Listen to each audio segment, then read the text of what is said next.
Hello, this is Dr. Nancy O'Reilly, and I'd like to welcome you to Smart, Amazing Conversations with Dr. Nancy. The most important thing is showing up. Don't think that you have to bring anything. Bring yourself, show up, and remain steadfast. If you are in a position of leadership and a position of management, bring women along with you. Supporting women is my passion and my purpose. And talking with other women and men who promote women's leadership is my favorite thing to do. I've yet to meet a woman who did not know what she really wanted. She was just either afraid to ask the questions or she was afraid of what the answers meant. Their stories connect us and help us to understand that the possibilities are endless if we support each other and lift other women up. Trust is created by persistent identity. I show up as myself time and time and time again, and trust is built. It's one conversation at a time. Hello, I'm Dr. Nancy O'Reilly, and I'm very happy to welcome Allison Sands to Smart, Amazing Conversations with Dr. Nancy. Allison is a former FBI agent, intelligence analyst, and a security consultant who is passionate about keeping people safe where they live, they work, and they play. That's why she founded the Hummingbird Project, the Project Hummingbird, where she currently serves the CEO. Project Hummingbird seeks to define community conflict resolution to de-escalate and diffuse potentially violent situations. With over 15 years of experience applying psychological principles to shaping human behavior, Allison is passionate about sharing, about sharing tested techniques that will de-escalate and produce more constructive results for potentially violent conflicts. Her bachelor's degree in psychology from Northwestern University and her master's degree in security policy from Georgetown University helps Allison combine academic research in psychology and behavioral sciences with real-life experience in law enforcement to create training that can save lives and careers. So this is extremely important. Excuse me, I'm choked up today.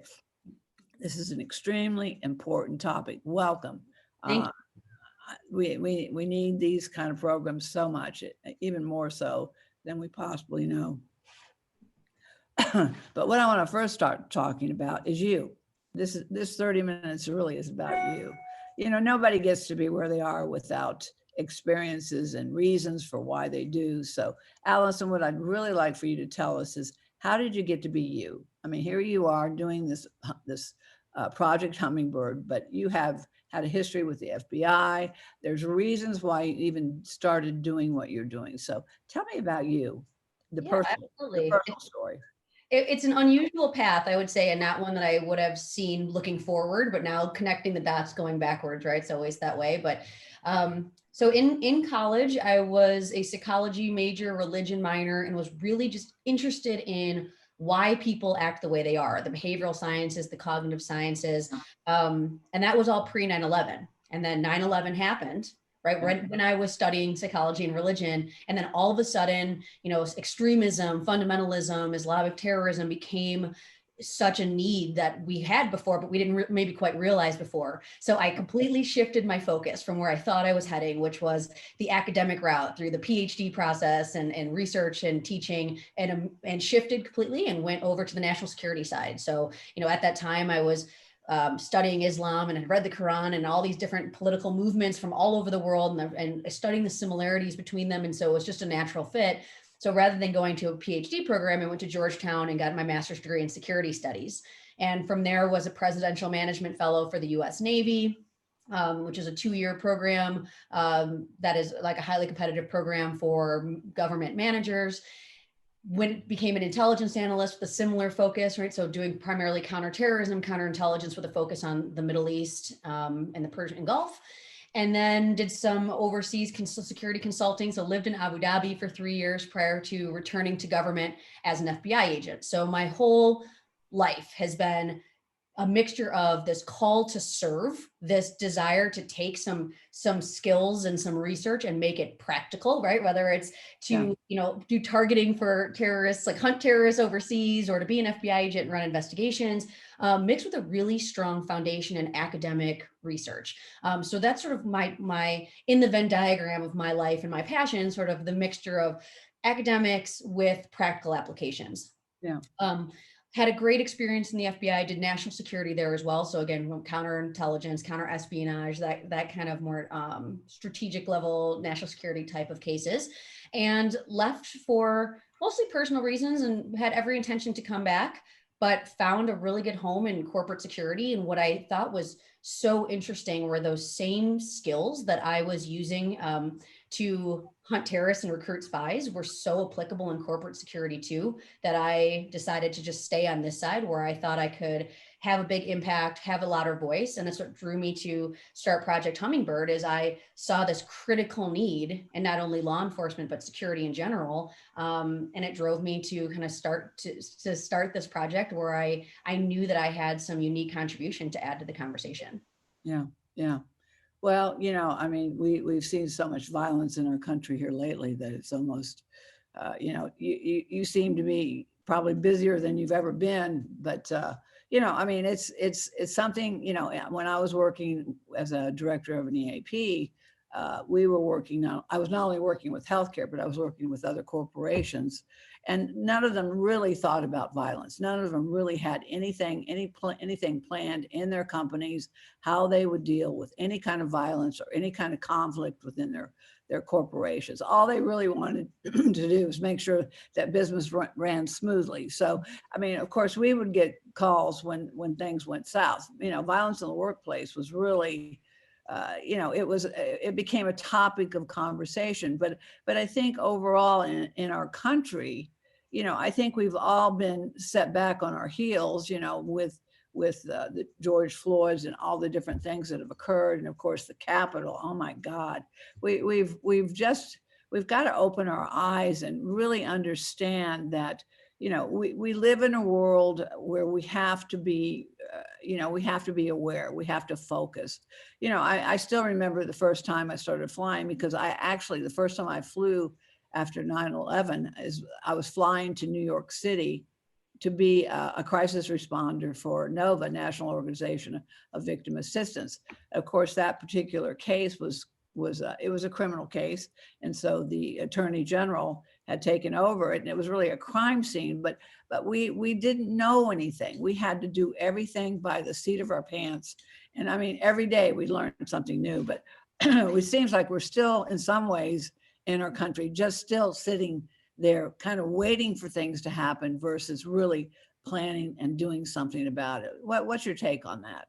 Yeah, no, you bring some really great points. So, while this whole project was rooted in a need I saw in security and law enforcement, what I've discovered along the way is that precisely because the skills and techniques that we teach are geared towards avoiding violence, right? Creating some critical space between an encounter and actually having to lay your hands on another person, that what makes my program unique is that precisely because it is not just a tactical program geared towards physically dominating an opponent, it directly applies to crisis counselors and healthcare professionals and anyone who might face a potentially violent encounter, which you're exactly right, increasingly could be corporate managers, right? Could be anyone. And what I've noticed is that not only are those skills not taught to, like you mentioned earlier, to managers and workplaces, but they're very rarely taught to even healthcare professionals and other first responders.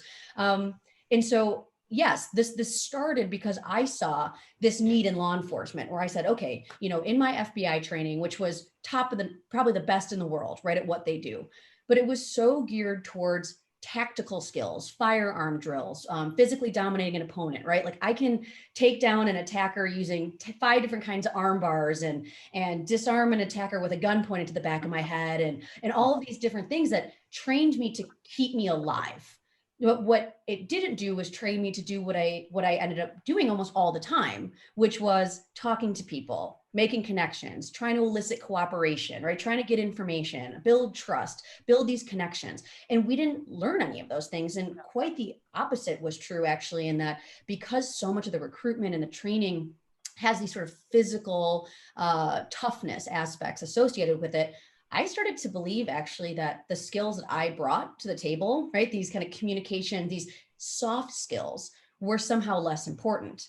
But I learned really quickly on the street that actually those are the skills that are going to keep me alive. Yeah. Right. And yeah. I think that as a woman, that is a more obvious message, right? Because Sure. I learned really quickly that I don't care how much tactical training I get and how many weapons I carry. Most of the time, I'm going to have to outsmart or outmaneuver my opponent, because I'm not going to be able to outfight or outrun him for the most part, right? And if I'm on the street, right, and I have my wits and my weapon, I would way rather use my wits first and my weapon second. But if we're not trained that way, right, if you put law enforcement out on the streets with a toolbox full of hammers, and then we're surprised that all the problems look like nails, right? So all it takes is to look at the news to see, oh, well, this is a hard situation, right? Because we're not giving officers and security professionals in general the tools they need to conduct the full scope of their duties. We're giving them this tiny portion that's the extreme minority of the time. And let me just say, because I get this feedback a lot. Yes, there are definitely instances where lethal force is necessary, and we absolutely need that training. I'm not saying that what I'm trying to do is not to replace that. It's to complement that, to say that, despite how I was trained, you don't need to anticipate every encounter with the public as a potentially violent situation. You don't have to approach every uncertain situation with gun drawn, right? Yeah. There's a huge gray area between, a peaceful confrontation and a lethal force encounter. And we're sort of ignoring that whole middle piece. And what I found is, to your point, like, yes, our country there is so much violence in this country right now. It's not just police officers. It's not just in the security field. It's everywhere. So this huge gray area of how do we learn how to more effectively and constructively have conflict is something that we all need. And the reason that Project Hummingbird focuses specifically on law enforcement, one, because that's my experience, but two, we don't have any wiggle room to get this wrong, right? So corporate managers, sure, there's definitely workplace violence, absolutely, but people are dying, right? We have 1,000 fatal police shootings every year, fatal. Countless more that aren't fatal, countless more that are the George Floyd type of situations where there was no shooting, but people end up getting hurt or they end up dying. So there's no space to say well, that's just the cost of doing business. Well, yeah, I think what you're saying is, and which I believe is, it has to start with everyone. I took gunfight training. This was something I did when I started to carry a gun, is that I took gunfight training. But the principle behind gunfight training was to not get in a gunfight. Right. So I think what we as a country need to understand is what the potential is but by dialogue and finding tools that we can teach in companies and in law enforcement. Well, sensitivity training, of course, has been so extremely important in law enforcement, especially when it comes to the battered women. This was something way back I was working with, but there was no sympathy, there was no empathy for battered women. The point is that we have to teach empathy. We have to teach, problem solving and resolution and conflict resolution. Constructive confrontation training was one of the most important tools that we taught, which was helping manage to understand how to de-escalate before it ever happens, and how to have conversations that lead to constructive outcomes versus constructive, destructive confrontations, which, we had people being shot in the workplace. We had people, but they were coming to work with guns, rifles in the backs of their trucks. We as a country have to understand that we're all responsible for keeping ourselves safe. But again, what you're doing is extremely important. But what do you think is the key now? We see so much of it. We talk so much about violence, but how do we begin to educate the public as to how they become involved and how they can help as well in the schools, for example? The schools, we see the bullying, we see things like this. To me, it seems like there has to be almost an overwhelming understanding of what comes first, what's most important for us. So what do you think about that? Yeah, no, you're exactly right that what needs to come first, I think, is more of a values-based, officer-based, or specific individually based approach, where each person is coached on understanding and having the self-awareness to understand their own stress responses, their own conflict style, right? So what we find all the time, especially in law enforcement and security, is we just rush to the problem. We rush to act. There is no moment where we think, okay, where you stop and you assess and you breathe, all those things, right? And so the second step would be assessing your surroundings, right? Is action actually required at this time? Like you said, the goal is to avoid that conflict if you can avoid it, right? So is immediate action even required? The third step would then be to say, what is my desired outcome? And this is a step that we all just blow right through, right? So it seems obvious, but it's not, right? So if you're in traffic and you're blowing your horn or something, what you're trying to achieve? If you really think about it, you're like, oh, to let that other guy know I think he's a jerk, right? Yeah. So if you don't have an actual desired outcome, you actually don't have a conflict. All you're having is a stress response, right? So then go back to step one, right? Yeah. Controlling your own parasympathetic nervous system, controlling your own stress responses and staying true to your values, right? And going backwards and saying, is this actually a conflict at all?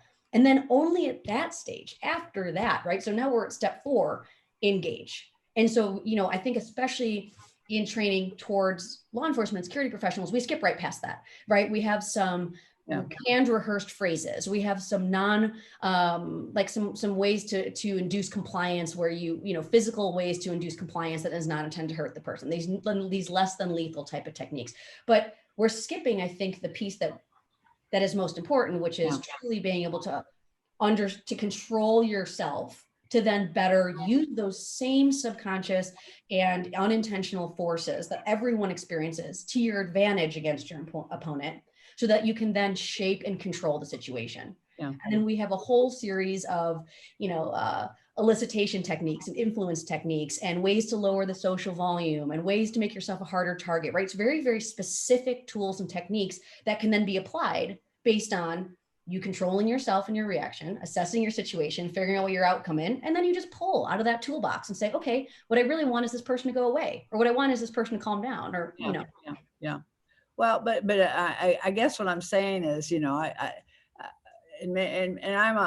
always think of the big picture, which is, how do we start at the beginning to really help people to understand, especially, it is an education, what we're talking about. We're talking about educating people how to care for themselves and how to de-escalate and to protect themselves and be safe. So I think the first thing is being safe.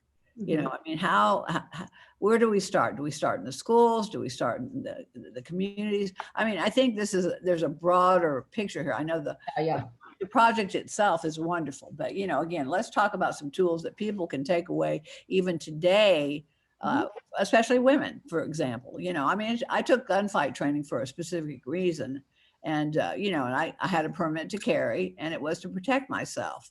So, I think that's the one thing is that we start out, keeping ourselves safe. How do we keep ourselves safe, our family safe, our community safe? And I know I'm asking you to kind of jump out of your project Hummingbird, but I think this is where it's important for us all to understand why we have these kind of programs in the first place. And maybe I don't want to run you out of business, but at the same time, no, there's plenty. Unfortunately, there's plenty of opportunity here. So let me get to your first question first, which is big picture, what needs to happen first, which is, we need to change the conversation altogether, right? There needs to be a acceptance that there's a different way, there's a better way of doing this, right? So it isn't an inevitability. We see 1,000 fatal police shootings year after year after year after year. It feels maybe new because it's in the news but it's news more lately, but it's really not, right? There is a different way of doing this. There is a space to have this conversation to say, this is a foundational skill that should be taught in schools. This is a foundational piece of training that should be provided to healthcare professionals on their frontline professionals. This should be the norm and the expectation for all peace officers and law enforcement officers that de-escalate, right? So it's completely reversing how we do business now, which is there is some sort of violent altercation, an investigation is done, and we say, was this justified based on policy, right?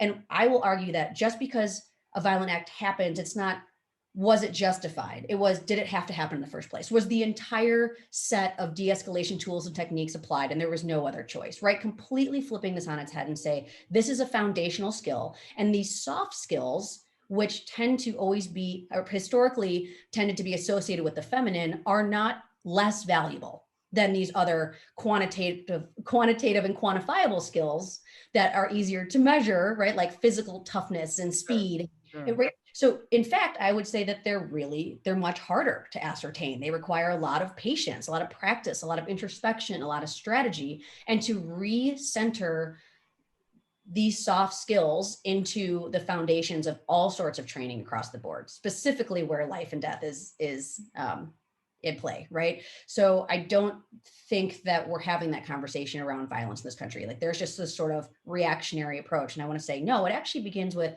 saying there's a better way to do this. And that better way is to put these value-based skills at the center of the conversation. Well, let's just look at the Capitol insurrection and the destruction and the violence that occurred there. They didn't have a plan. And I mean, that what we heard over and over again. And of course, much more than we know from the public.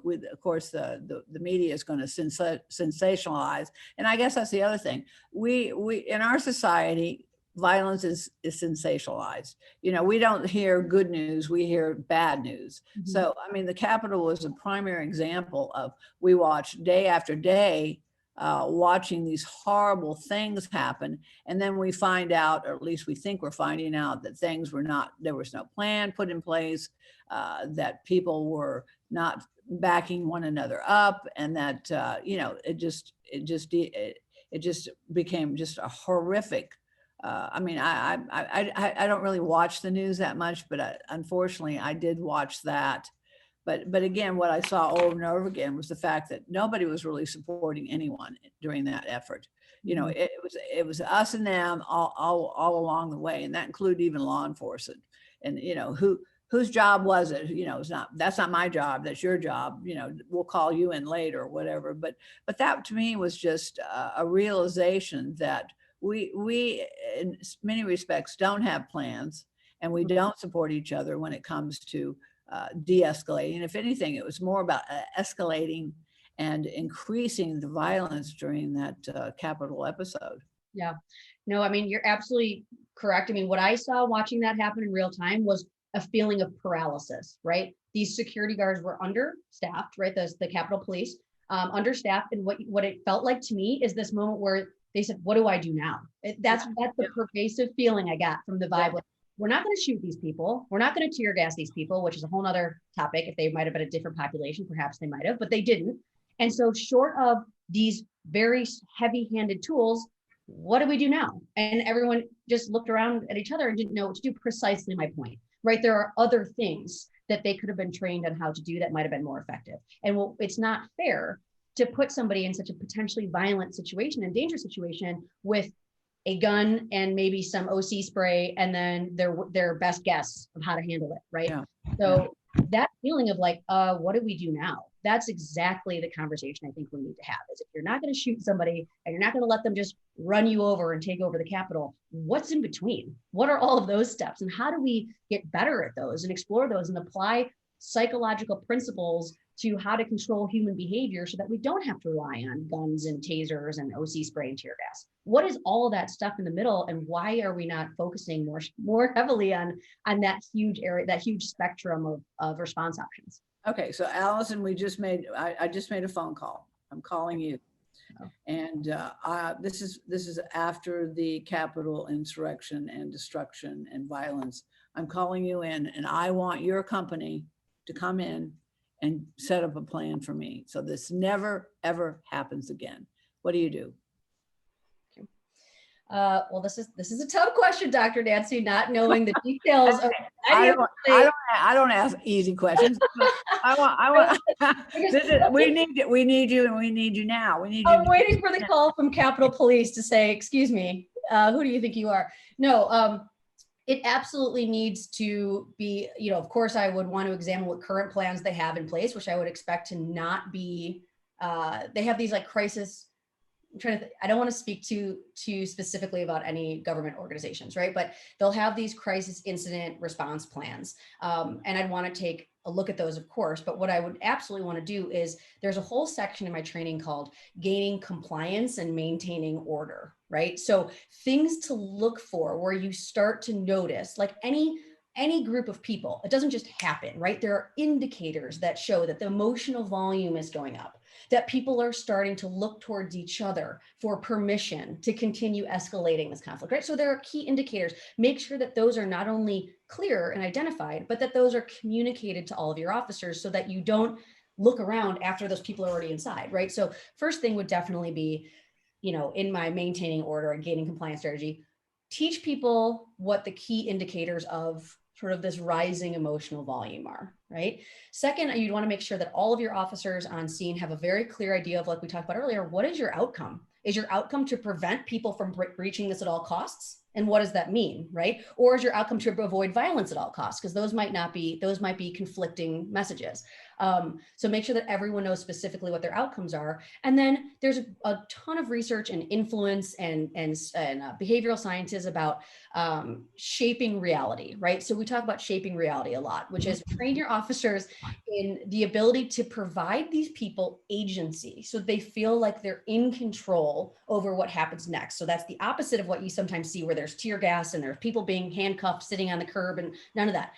Let them maintain agency to control what happens next, but shape those options into options that fit within your desired outcome. So where there isn't an option to knock me over and go storm the Capitol, your options are, right, sir or ma'am, that you can stay here peacefully and do this thing, or you will be detained and moved over here, or you will, right? And so that feeling of continuing to let a group of people feel like they have control over what happens next will actually help people become more cooperative with you. Yeah.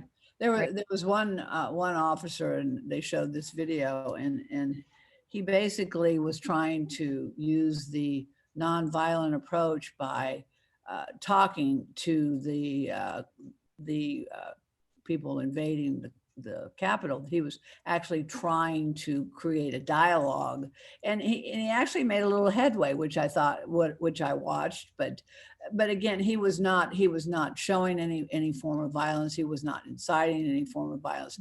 He was actually just creating a dialogue. He was trying to use the situation to his best knowledge to maybe have a way of just saying, this is the Capitol, we really, this is we really need to respect, he was trying to use different methods of talking to the crowd, but I mean, and in some ways it was actually working, because the others, the violence just incited more violence. So I mean, there really is, when that dialogue becomes so extremely important, call it talking down, call it what you want, but that to have that dialogue as quickly as possible, and to identify who the leaders are, identify who are the people, or who are the spokesmen, or who the people are that can actually speak to the masses. Right, and to have the teeth on the back end, right? It's a spectrum, a range of options shaping reality, but you have to be able to enforce the options that you present forward. So if you say, either you cooperate, or, there was no or in that situation, right? Either you cooperate, please, or go ahead and do whatever you want, right? So that's the other thing is, when we talk about these de-escalation, I'm not saying that physical restraint is not necessary. Sometimes lethal force is necessary. You have to be able to try one, and if it doesn't work, default to the other one. What we saw in the Capitol is that they didn't have the ability to actually impose the order that was actually necessary there. So in some ways, that's a great example, because you're like, this is how it looks when it goes totally wrong. But on the other, they had no backup. There was no backup. So they only had those soft skills, and they weren't good enough, right? So you need to have really good authority with real hard skills and physical restraint and those kind of techniques, of course, but we're trained in that. We know how to do that. And you have to have better soft skills and communication skills. What we saw in the Capitol was a failure of both, right? They weren't good enough for the de-escalation piece, and they didn't have the authority on the back end to actually control that mob. So of course, right, it was a failure across the whole spectrum, sort of fell apart. Yeah. No, I mean, it was one example after another of what you shouldn't do. Yes. Right. But again, I think we all felt they had no choices. They were doing what they could do based on what resources they had. But calling for help and not having backup, that's just absolutely okay. So Project Hummingbird has come in, and what would be again the most important thing you could say to the Capitol Police at this time? You'd want to elevate the strength of your entire range of options, right? So the actual support you need, should physical control measures be necessary. So that's enough people, that's enough the actual physical restraints that stop people, like the barricades, those kind of things, right? So on that far range, which is what you see for most of our BLM protesters, right? Like those kind of actual physical restraints. And then let's elevate everybody's skill set in all of the other de-escalation techniques, which could be things like showing hard and soft authority, right? Hard authority comes from your rank, soft authority, which is your command presence and providing a sense of, that ways that you can convey that you must be taken seriously.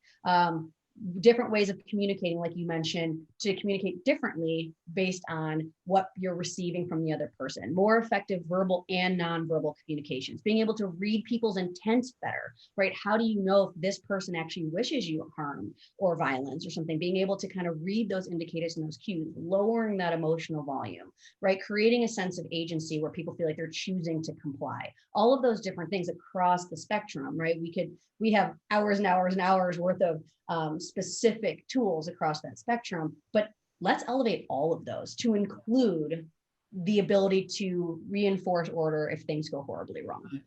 Well, what we know for sure in this conversation, violence begets violence. That's all there is to it. So yes.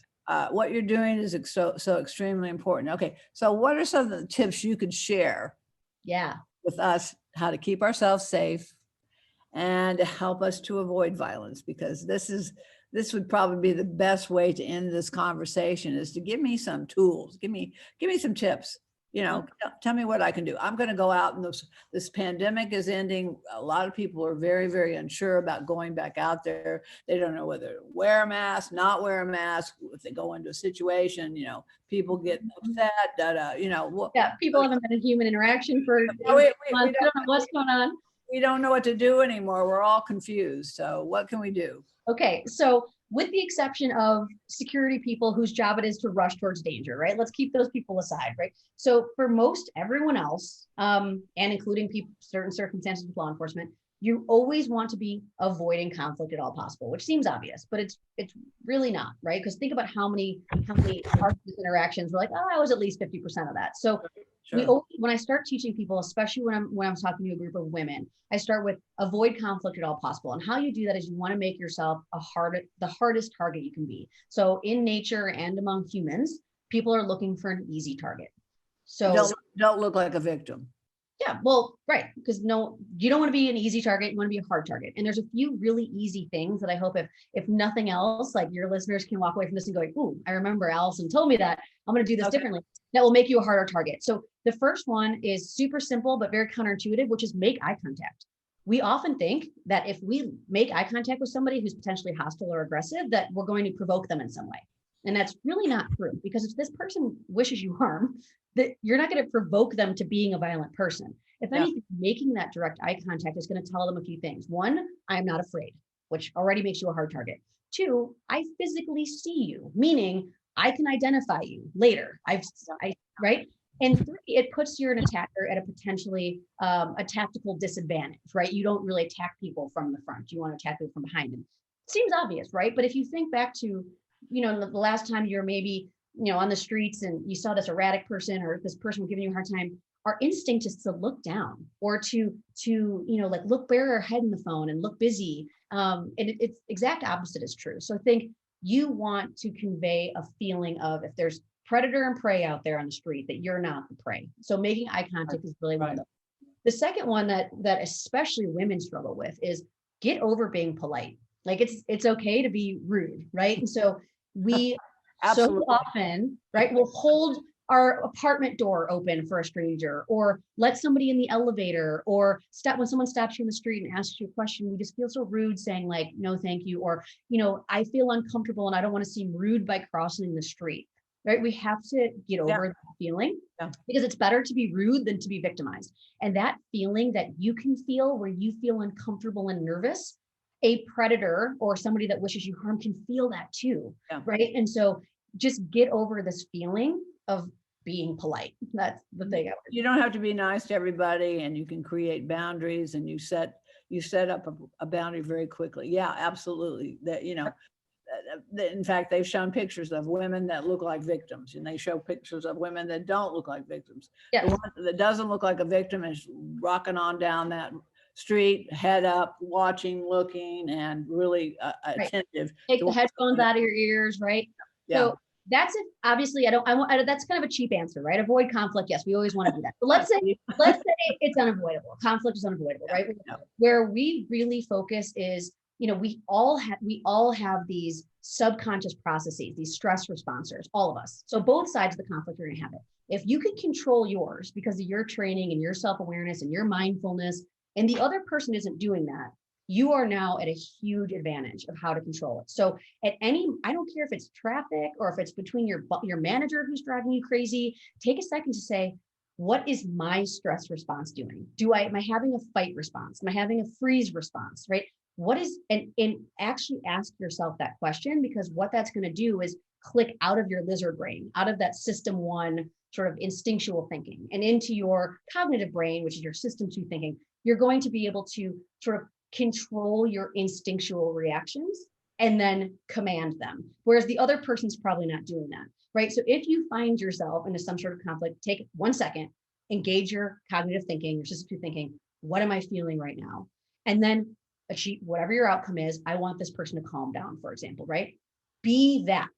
And that person instinctually and subconsciously will mirror you, will mimic your tone and your behaviors and your nonverbal gestures, right? So think, like you said, exactly, violence begets violence, right? But thank God, de-escalation begets de-escalation too. It goes the other way, right? So take a second, don't be part of the problem, right? Take the explosive material out of.